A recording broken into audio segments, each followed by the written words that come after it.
It's a throwback. It's a throwback. I was listening to Wyclef, man. I was listening to Know about Wyclef's that White old Clip, man. that 2004 album. Yo, this 2000, I think The White Clip joint, or are you listening to like some?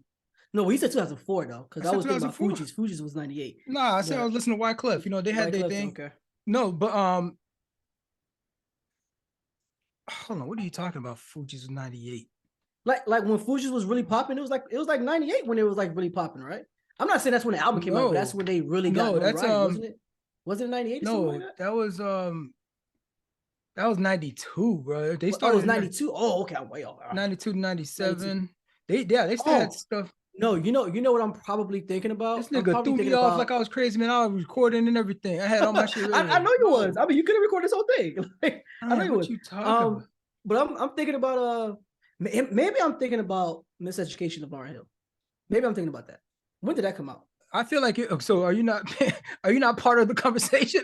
You No, you no, can't you thinking of Lauryn Hill, you thinking of Fuji's. I'm here talking no, about I cause said Wyclef. yeah, because they all And this nigga went they all connected. elsewhere. They all This connected. nigga went So elsewhere with it. so no, but in my head I was thinking like I was like, was it Fuji's busting? Because when you were talking, I was thinking like three different things. I was like, what did they busting in 98? And then you said 92. Oh, 92. Welcome to Haiti.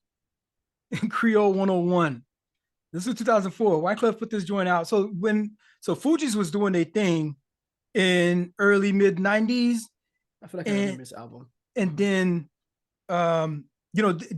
throughout that success, they all came out with solo projects. So Lauryn Hill came out with Miseducation. Yeah. Wyclef came out with several other albums. And Praz, I think is it Plaz or Praz? I think Praz. Was that the name of the dude? The third guy.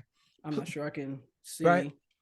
And so he let me see. So yeah, Praz. That was his name. Okay. And so this was a sneaky one that probably didn't do numbers and like a lot of people didn't really like give it time, but it's Haitian music heavy, it's compa heavy, it's Creole heavy. Matter of fact, he puts Creole 101 on there as kind of like a subtopic, right? Honestly, so you listen to it. I didn't even know that he had his own albums, to be honest. I didn't even know that. You didn't know Wyclef had his own album? No, Praz. I didn't know. Oh, Praz? Oh, yeah. They all put out solo projects. Okay. Right. And so, bro, how you say I didn't even know he had his own projects. Yeah. I stopped talking about I stopped talking about Praz 5 minutes ago. Because I was it wasn't the best timing. Because I was looking at as you were talking, I was looking at the Fugees, I was looking at the dates, and I was looking at him, and it's just like honestly, it was something I was supposed to stay in my head. I just said it out loud. Oh, okay. A moment of honesty is fine. Yeah. Jeff is experiencing a challenge in real time right now.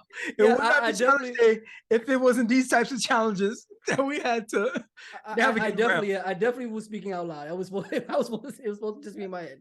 The one song that came from this album that people might remember was If I Was President, I'd be elected on Friday or something like that. Assassinated on Sundays. If I was president. And so he did the rounds. He did some late night shows. I remember seeing him singing it. And it was just like, it was very, it's a very passionate song. And the way he's got something about his voice that he's not a great singer. He's not even he's not a great rapper, but he's compelling still, right? And the way that one of my favorite songs, similar to Bob Marley. Yeah, similar to Bob Marley, and Rihanna has this song, because I'm not a big fan of that sort of like commercial pop kind of thing, but Rihanna has a song where where she is in the fucking space, right? And this song, and it's this liquor's got me something. I don't remember the name of the song, right? But it's a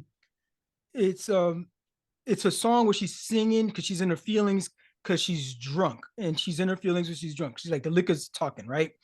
And like her voice cracks, it goes up and down randomly kind of stuff, but like it's such a good and believable song though, And so Wyclef does this with his voice, where it's like the notes ain't hitting exactly, you know what I mean? It's a little bit off kilter, a little bit, but it's still melodic and it's still within the range of the chord and stuff. So, but it's distorted a little bit. That makes it more, it feels more real, right? And I would say this is I don't know if anybody claimed this before. So I'm gonna be the first to say this. It's been since 2004.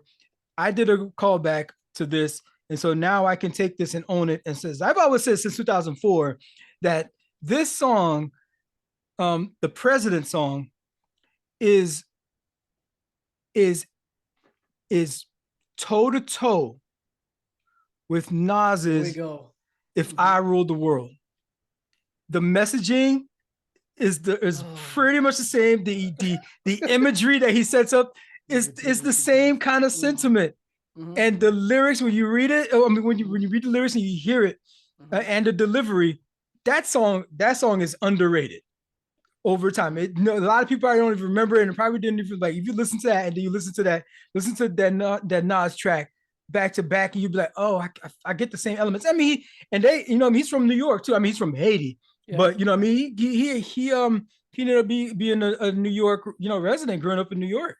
And this is the other one too, where like the first track kind of sets the tone, kind of thing, right? The first track of the album kind of sets the beat of how the rest is gonna go. There's another song, Haitian Mafia, that kind of made the rounds, but that made some numbers over in other countries.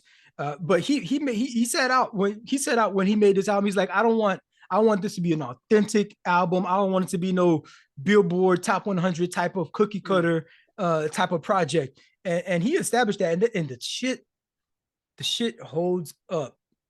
The shit holds up. And that's 2004. Nearly 20 years later, it holds up. I feel like this thing could be dropped today. It could be dropped today. Foxy Brown.